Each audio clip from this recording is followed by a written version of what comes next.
ಗುರುದೇವಾಯ ನಮಃ. ಹರೇ ಕೃಷ್ಣ. ನಮಸ್ತೆ ಸ್ನೇಹಿತರೆ. ಪ್ರತಿ ಏಕಾದಶಿಯ ವಿಡಿಯೋನ ಕೂಡ ನಾನು ಮಾಡಿ ಹಾಕಿದ್ದೀನಿ. ಹಾಗೆ ಇವತ್ತು ಕೂಡ ದೇವಶಯನಿ ಏಕಾದಶಿ ಇದೆ. ನೀವೆಲ್ಲರೂ ದೇವಶಯನಿ ಏಕಾದಶಿಯ ಆಚರಣೆಯನ್ನು ಮಾಡ್ತಾ ಇದ್ದೀರಾ. ಹಾಗಂತ ಏಕಾದಶಿ ಆಚರಣೆ ಮಾಡಲಿಕ್ಕೆ ಯಾರಿಗೆಲ್ಲ ಆಗೋದಿಲ್ವೋ ಅವರು ನಾನು ಹೇಳುವ ಇಷ್ಟು ಕೆಲಸಗಳನ್ನು ಮಾಡಿಕೊಂಡ್ರೆ ಖಂಡಿತ ಆ ಫಲವನ್ನು ನೀವು ಪಡ್ಕೊಳ್ತೀರ ಸಂಪೂರ್ಣವಾಗಿ. ಹಾಗಾಗಿ ಇಲ್ಲಿ ವಿಡಿಯೋವನ್ನು ಸಂಪೂರ್ಣವಾಗಿ ಕೇಳಿಸ್ಕೊಳ್ಳಿ. ಮೊದಲನೇದಾಗಿ ನಾನು ಎಲ್ಲ ಏಕಾದಶಿಯ ಒಂದು ವಿಡಿಯೋಗಳನ್ನು ಮಾಡಿ ಹಾಕಿದ್ದೀನಿ. ಇವತ್ತು ದೇವಶಯನಿ ಏಕಾದಶಿ ಯಾವಾಗ ಪ್ರಾರಂಭವಾಗ್ತದೆ ಅನ್ನೋದನ್ನು ನಾವು ತಿಳ್ಕೊಂಡಿದ್ದೀವಿ. ಅದರ ಆಧಾರದ ಮೇಲೆ ಶನಿವಾರ 25ನೇ ತಾರೀಕು ನಾವು ದೇವಶಯನಿ ಏಕಾದಶಿಯ ವ್ರತದ ಆಚರಣೆಯನ್ನು ಮಾಡ್ತಿದ್ದೀವಿ. ಆದರೆ ದೇವಶಯನಿ ಏಕಾದಶಿ 24ನೇ ತಾರೀಕು ಅಂದರೆ ಜುಲೈ 24ನೇ ತಾರೀಕು ಶುಕ್ರವಾರದ ದಿನ ಬೆಳಗ್ಗೆ 9 ಗಂಟೆ 12 ನಿಮಿಷಕ್ಕೆ ಶುರುವಾಗಿದೆ. ಆದರೆ ಈಗಾಗಲೇ ಸೂರ್ಯೋದಯ ಆದಮೇಲೆ ನಮಗೆ ಏಕಾದಶಿ ಶುರುವಾಗಿರೋದ್ರಿಂದ ಈ ದಿನ ನಾವು ಆಚರಣೆ ಮಾಡಲಿಲ್ಲ. ಹಾಗಾಗಿ ಶನಿವಾರ ಇವತ್ತಿನ ದಿನ ನಾವು 2026 ಜುಲೈ 25ನೇ ತಾರೀಕು ಶನಿವಾರದ ದಿನ ನಾವು ಏಕಾದಶಿ ವ್ರತದ ಆಚರಣೆಯನ್ನು ಮಾಡ್ತಾಯಿದ್ದೀವಿ. ಈ ದೇವಶಯನಿ ಏಕಾದಶಿಯ ವ್ರತದ ಆಚರಣೆ ಈ ದಿನವೇ ಭಗವಂತನಾದ ಮಹಾವಿಷ್ಣು ಯೋಗ ನಿದ್ರೆಗೆ ಜಾರ್ತಾರೆ. ಅಂದರೆ ಈ ಒಂದು ಮಾಸದಲ್ಲಿ ಅಂದರೆ 4 ಮಾಸಗಳಲ್ಲಿ ಈಗ ಶುರುವಾಗುವ ಚಾತುರ್ಮಾಸ ಇಲ್ಲಿಂದ ಶುರುವಾಗತ್ತೆ. ಹಾಗೆ ಕೆಲವರು ಹುಣ್ಣಿಮೆಯಿಂದ ಕೂಡ ಅಂದರೆ ಗುರು ಪೂರ್ಣಿಮೆಯಿಂದ ಚಾತುರ್ಮಾಸ ವ್ರತವನ್ನು ಆರಂಭಿಸ್ತಾರೆ. ಅಂದರೆ 4 ತಿಂಗಳು ಜಪ ತಪ ಹಾಗೆ ಒಂದು ಸಾತ್ವಿಕ ಆಹಾರ ಆಗಿರ್ಬೋದು, ಭಗವಂತನ ನಾಮಸ್ಮರಣೆ ಜಪಿಸೋದಾಗಿರ್ಬೋದು, ಬರೆಯೋದಾಗಿರ್ಬೋದು, ಈ ರೀತಿಯಾಗಿ 4 ತಿಂಗಳ ಕಾಲ ಒಂದು ವೃದ್ಧಿಯನ್ನು ಮಾಡ್ಕೊಳ್ಳೋಕ್ಕೆ ತುಂಬ ಪ್ರಶಸ್ತವಾದ ಕಾಲವಾಗಿರುತ್ತೆ ಈ ಚಾತುರ್ಮಾಸ. ಅಂಥದ್ದೇ ಒಂದು ಶುಭ ದಿನ ಈ ದೇವಶಯನಿ ಏಕಾದಶಿಯಿಂದ ಪ್ರಾರಂಭವಾಗುತ್ತೆ. ಇವತ್ತಿನ ದಿನವೇ ಮಹಾವಿಷ್ಣುವು ಯೋಗ ನಿದ್ರೆಗೆ ಜಾರ್ತಾರೆ. ಹಾಗಾಗಿ ಈ ಏಕಾದಶಿ ಅತ್ಯಂತ ವಿಶೇಷವಾದ ಏಕಾದಶಿ ಆಗಿದೆ. ಏಕಾದಶಿ ಪ್ರಾರಂಭವಾಗಿದ್ದು 24ನೇ ತಾರೀಕು ಶುಕ್ರವಾರ. ಶನಿವಾರದ ದಿನ ಅದರ ಆಚರಣೆ ಇರುತ್ತೆ. ಹಾಗೆ ಶನಿವಾರದ ದಿನ ನಾವು ಏಕಾದಶಿ ವ್ರತದ ಆಚರಣೆ ಮಾಡಲಿಕ್ಕೆ ಶುರು ಮಾಡಿದರೂ ಕೂಡ ಶನಿವಾರದ ದಿನ ಬೆಳಗ್ಗೆ 11 ಗಂಟೆ 34 ನಿಮಿಷಕ್ಕೆ ಇಲ್ಲಿ ಏಕಾದಶಿ ತಿಥಿಯ ಅಂತ್ಯ ಆಗುತ್ತೆ. ಹಾಗೆ ದ್ವಾದಶಿ ತಿಥಿ ಪ್ರಾರಂಭ ಆಗುತ್ತೆ. ಅಂದರೆ ಉದಯ ತಿಥಿಯ ಅನುಸಾರವಾಗಿ ನಾವು ಶನಿವಾರ ಏಕಾದಶಿಯ ವ್ರತದ ಆಚರಣೆಯನ್ನು ಮಾಡ್ತಾಯಿದ್ದೀವಿ ಇಲ್ಲಿ. ಹಾಗೆ ಇದರ ಪಾರಾಯಣ ಸಮಯ ಕೂಡ 26ನೇ ತಾರೀಕು ಭಾನುವಾರ ಬೆಳಗ್ಗೆ 5 ಗಂಟೆ 40 ನಿಮಿಷದಿಂದ ಶುರುವಾಗಿ 10 ಗಂಟೆ 15 ನಿಮಿಷದವರೆಗೂ ಪಾರಾಯಣ ಸಮಯ ಇರುತ್ತೆ. ಈ ಸಮಯದಲ್ಲಿ ನಾವು ಪೂಜೆ ಹಾಗೆ ಒಂದು ಉಪವಾಸ ಬಿಡೋದಾಗಿರ್ಬೋದು, ದೇವರಿಗೆ ನೈವೇದ್ಯ ಕೊಡೋದು, ಹಾಗೆ ಪಾರಾಯಣ ಮಾಡ್ಕೊಳ್ಳೋದು, ಇವೆಲ್ಲವೂ ದಾನ ಧರ್ಮದ ಸೇವೆ ಎಲ್ಲವನ್ನು ನಾವು ಈ ಸಮಯದಲ್ಲಿ ಮಾಡಿ ಮುಗಿಸಿ ಈ ಒಂದು ದೇವಶಯನಿ ಏಕಾದಶಿ ವ್ರತದ ಆಚರಣೆಯನ್ನು ಸಂಪನ್ನಗೊಳಿಸ್ಬೋದು. ಹಾಗೆ ಈ ದಿನ ನಿರಂತರವಾಗಿ ಹರೇ ರಾಮ ಸ್ಮರಣೆಯನ್ನು ಮಾಡಬೇಕು.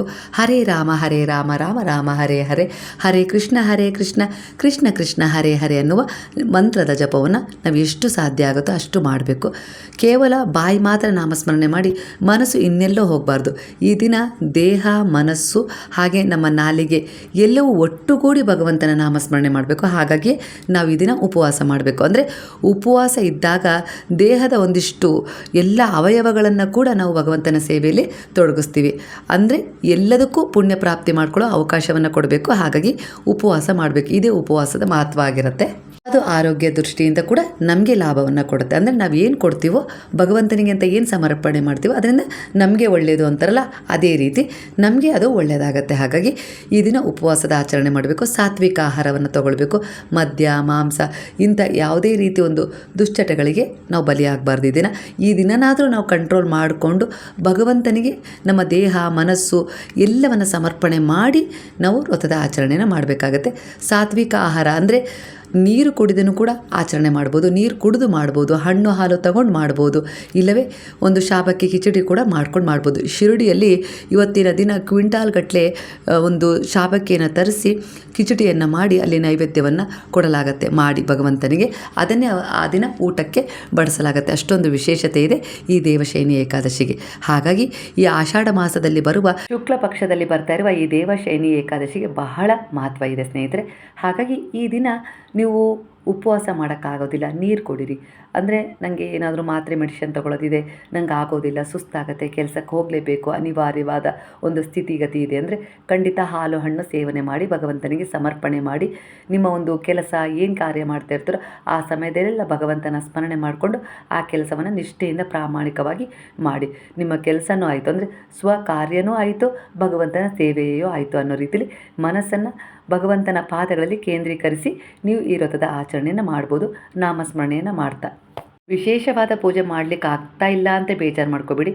ಭಗವಂತನಿಗೆ ಒಂದು ಶುದ್ಧವಾದ ನೀರಿನ ಜೊತೆ ಒಂದು ತುಳಸಿ ದಳವನ್ನು ಇಟ್ಟು ನನ್ನಲ್ಲಿ ಇಷ್ಟೇ ಸಾಧ್ಯ ತಂದೆ ಅಂತೇಳಿ ನೀವು ಅದನ್ನು ಸ್ವೀಕರಿಸಬೇಕು ಅಂತೇಳಿ ಭಕ್ತಿಪೂರ್ವಕವಾಗಿ ಮುಗ್ಧತೆಯಿಂದ ಪ್ರಾರ್ಥನೆ ಮಾಡಿಕೊಂಡ್ರೆ ಪ್ರೀತಿ ತುಂಬಿದ ಆ ಒಂದು ಪ್ರಾರ್ಥನೆಗೆ ಒಲಿಯೋದಿರೋದಿಲ್ಲ, ಭಗವಂತ ಒಲ್ದೇ ಒಲಿತಾರೆ. ಹಾಗೆ ಇವತ್ತಿನ ದಿನ ತುಳಸಿ ಪೂಜೆನ ನೀವು ಮಾಡಲೇಬೇಕು. ಹಾಗೆ ತುಳಸಿಯ ಮುಂದೆ 1-2 ತುಪ್ಪದ ದೀಪಗಳನ್ನು ಬೆಳಗಿಸುವ ಮೂಲಕ ಆ ದೇವಿಯಲ್ಲಿ ಕೂಡ ಪ್ರಾರ್ಥನೆಯನ್ನು ಮಾಡಿ. ಯಾಕಂದರೆ ಆ ದೇವಿ ಕೂಡ ನಿಮ್ಮ ಮನೆಯನ್ನು ರಕ್ಷಣೆ ಮಾಡ್ತಾ ಇರ್ತಾರೆ. ಈ ದಿನ ತುಳಸಿ ದೇವಿಯು ಕೂಡ ಶ್ರೀಮನ್ನಾರಾಯಣನ ಅಂದರೆ ಇವತ್ತು ಅವಳು ಕೂಡ ಏಕಾದಶಿಯ ವ್ರತದ ಆಚರಣೆಯನ್ನು ಮಾಡ್ತಾ ಇರ್ತಾರೆ. ಹಾಗಾಗಿ ಈ ದಿನ ತುಳಸಿಯನ್ನು ಕೀಳಬಾರ್ದು. ತುಳಸಿಗೆ ನೀರು ಹಾಕಿ ಹೂವನ್ನು ಇಟ್ಟು ಅರಿಶಿನ ಕುಂಕುಮ ಹಚ್ಚಿ ಅದಕ್ಕೆ ನೀವು ತುಪ್ಪದ ದೀಪಗಳನ್ನು ಬೆಳಗಿಸಿ ನೈವೇದ್ಯವನ್ನು ಕೊಟ್ಟು ಪೂಜೆಯನ್ನು ಮಾಡ್ಕೊಳ್ಬೋದು. ತುಳಸಿಯ ಮುಂದೆ ಕುಳಿತು ನೀವು ಪ್ರಾರ್ಥನೆಯನ್ನು ಮಾಡ್ಕೊಳ್ಬೋದು. ಈ ರೀತಿಯಾಗಿ ಹೇಳ್ತೀನಿ, ಕೇಳಿಸ್ಕೊಳ್ಳಿ. ನಮಃ ತುಳಸಿ ಕಲ್ಯಾಣಿ ವಿಷ್ಣುಪ್ರಿಯೆ ನಮೋ ಮೋಕ್ಷಪ್ರದಾಯಿನಿ ದೇವಿ ನಮಃ ಸಂಪತ್ಪ್ರದಾಯಿನಿ ಯನ್ಮೂಲೆ ಸರ್ವತೀರ್ಥಾನಿ ಯನ್ಮಧ್ಯೆ ಸರ್ವದೇವತಃ ಯದಗ್ರೇ ಸರ್ವವೇದಾಶ್ಚ ತುಳಸಿ ತ್ವಾಂ ನಮಾಮ್ಯಹಂ. ಹೀಗೆ ತುಳಸಿಯಲ್ಲಿ ಪ್ರಾರ್ಥನೆಯನ್ನು ಮಾಡ್ಕೊಳ್ಳಿ. ನಿಮ್ಮ ಮನೆಯಲ್ಲಿ ಎಂಥದ್ದೇ ಒಂದು ನೆಗೆಟಿವ್ ಎನರ್ಜಿ ಇದ್ದರೂ ಕೂಡ ಅದರ ಪ್ರಭಾವವನ್ನು ತಾನು ತಗೊಂಡು ನಿಮಗೆ ರಕ್ಷಣೆ ಕೊಡ್ತಾಳೆ. ಅಂತಹ ಮಹಿಮಾನ್ವಿತಳು ತುಳಸಿ ದೇವಿ. ಹಾಗಾಗಿ ಈ ದಿನ ತುಳಸಿಗೆ ಬಹಳ ಪ್ರಾಶಸ್ತ್ಯವನ್ನು ನಾವು ಕೊಡಲೇಬೇಕು. ತುಳಸಿ ದೇವಿಯನ್ನು ಆರಾಧನೆ ಮಾಡಿ ಮಹಾವಿಷ್ಣುವಿಗೆ ಒಂದು ತುಳಸಿ ದಳವನ್ನು ಇಟ್ಟು ಪ್ರಾರ್ಥನೆಯನ್ನು ಮಾಡ್ಕೊಳ್ಳಿ. ಈ ದಿನ ತುಳಸಿ ಕೊಯ್ಯಬಾರ್ದು, ಹಿಂದೆನೇ ಕೊಯ್ದಿಟ್ಕೊಳ್ಳಿ. ಇವತ್ತೇನಾದರೂ ಮರೆತು ಹೋಗಿತ್ತು ಅಂದರೆ ನಿಮಗೆ ತುಳಸಿ ಎಲ್ಲಾದರೂ ಅಂಗಡಿಯಲ್ಲಿ ಸಿಗುತ್ತೆ ಅಂದರೆ ಅದನ್ನು ಖರೀದಿ ಮಾಡಿ ತಂದು ಒಂದು ಪ್ರಾರ್ಥನೆ ಪೂಜೆಯಲ್ಲಿ ಉಪಯೋಗಿಸ್ಕೊಳ್ಳಿ.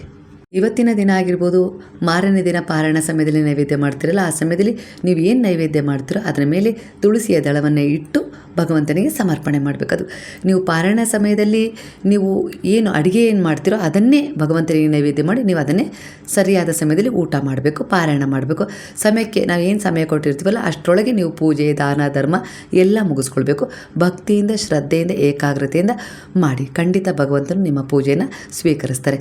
ಭಗವಂತನನ್ನು ಒಲಿಸ್ಕೊಳ್ಳೋಕ್ಕೆ ನಾವು ಏನು ಬೇಕಾದರೂ ಮಾಡ್ತೀವಲ್ವ. ಯಾಕಂದರೆ ನಮಗೆ ಕಷ್ಟ ಬಂದಿರುತ್ತೆ, ಸಮಸ್ಯೆಗಳು ಎದುರಾಗಿರ್ತವೆ. ಆ ಕಷ್ಟ, ಸಮಸ್ಯೆಗಳಿಂದ ಹೊರಗೆ ಬರಬೇಕಪ್ಪ ಅಂತೇಳಿ ಭಗವಂತನ ಬಳಿ ಹೋಗಿ ನಾನಾ ವಿಧದಲ್ಲಿ ಪ್ರಾರ್ಥನೆ ಮಾಡ್ತೀವಿ.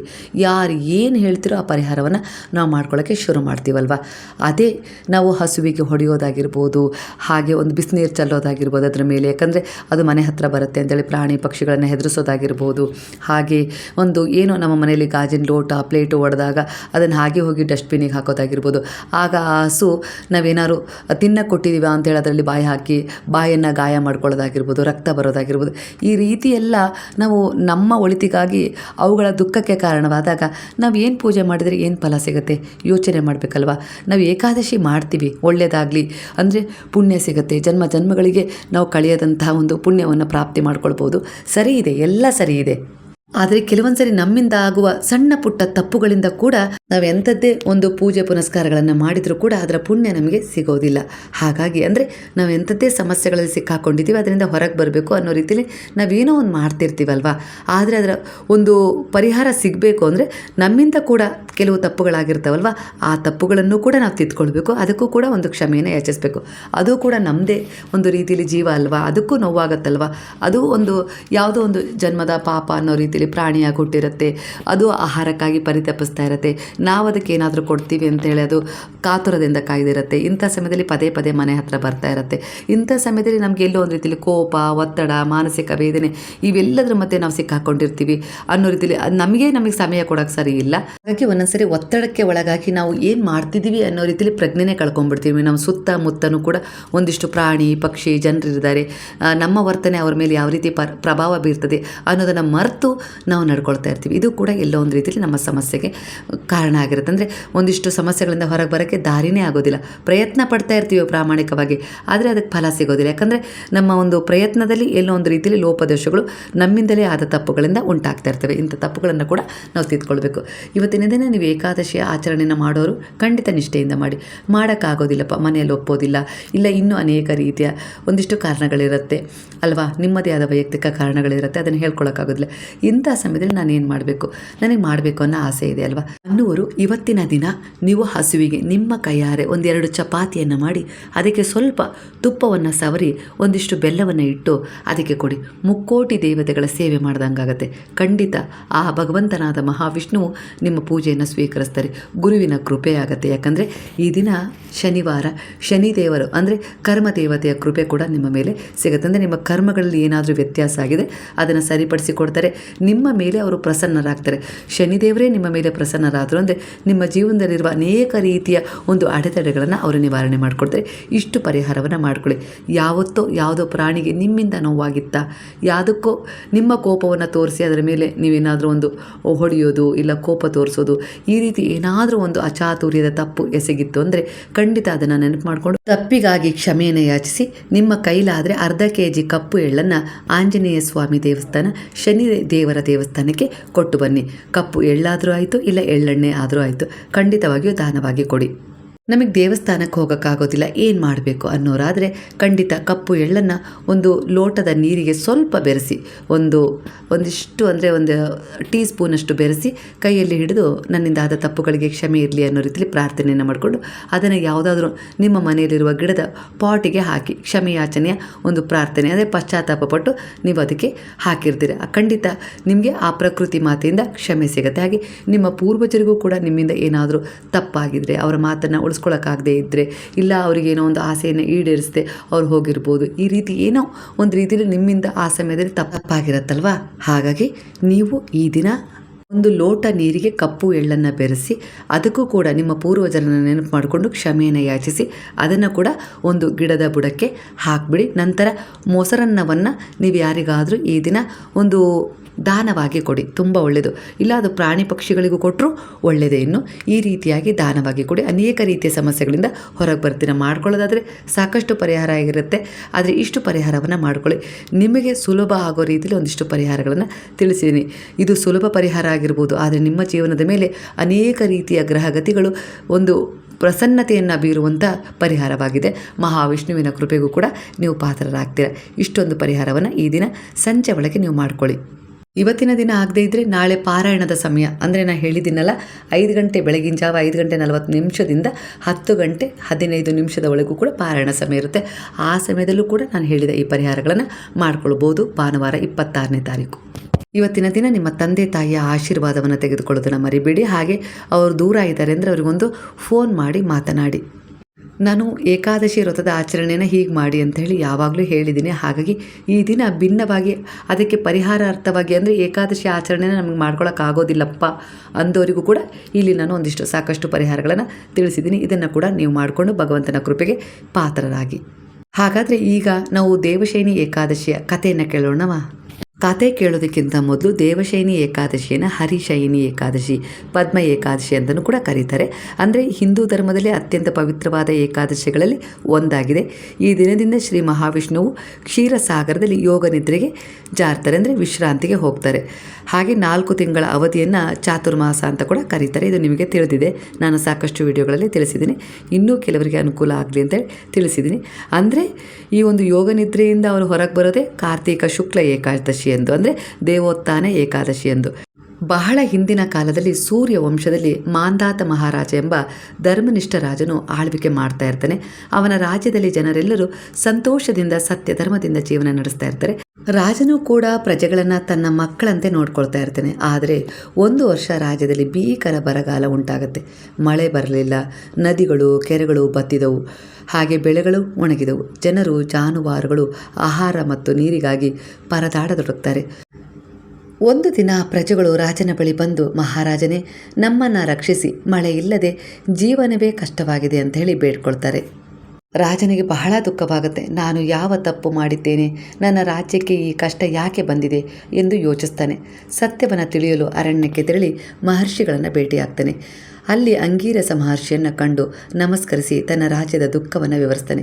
ಆಗ ಮಹರ್ಷಿಗಳು ಹೇಳ್ತಾರೆ, ರಾಜನೇ, ಈ ಕಷ್ಟದಿಂದ ಮುಕ್ತಿ ಪಡೆಯಲು ಆಷಾಢ ಶುಕ್ಲ ಏಕಾದಶಿ ಎಂದು ಬರುವ ದೇವಶಯನಿ ಏಕಾದಶಿಯ ವ್ರತವನ್ನು ನೀನು ಮತ್ತು ನಿನ್ನ ಪ್ರಜೆಗಳೆಲ್ಲರೂ ಭಕ್ತಿಯಿಂದ ಆಚರಿಸಬೇಕು. ಶ್ರೀ ಮಹಾವಿಷ್ಣುವಿನ ಪೂಜೆ ಮಾಡಿ ಉಪವಾಸವಿದ್ದು ಜಾಗರಣೆ ಮಾಡಿ ದಾನ ಧರ್ಮ ಮಾಡಿದರೆ ಶ್ರೀಹರಿಯ ಕೃಪೆಯಿಂದ ಮಳೆ ಸುರಿಯುತ್ತೆ. ರಾಜನು ಸಂತೋಷದಿಂದ ರಾಜ್ಯಕ್ಕೆ ಹಿಂದಿರುಗಿ ಎಲ್ಲರಿಗೂ ದೇವಶಯನಿ ಏಕಾದಶಿಯ ಮಹತ್ವವನ್ನು ತಿಳಿಸ್ತಾನೆ. ಏಕಾದಶಿಯ ದಿನ ಎಲ್ಲರೂ ಭಕ್ತಿಯಿಂದ ಉಪವಾಸವಿದ್ದು ವಿಷ್ಣು ಸಹಸ್ರನಾಮ, ವಿಷ್ಣು ಅಷ್ಟೋತ್ತರ, ಭಜನೆ, ಗುರು ಕೀರ್ತನೆಗಳನ್ನು ಮಾಡಿ ಶ್ರೀಹರಿಯನ್ನು ಆರಾಧಿಸ್ತಾರೆ. ಅವರ ಭಕ್ತಿಗೆ ಮೆಚ್ಚಿದ ಮಹಾವಿಷ್ಣುವು ಕೃಪೆ ತೋರ್ತಾರೆ.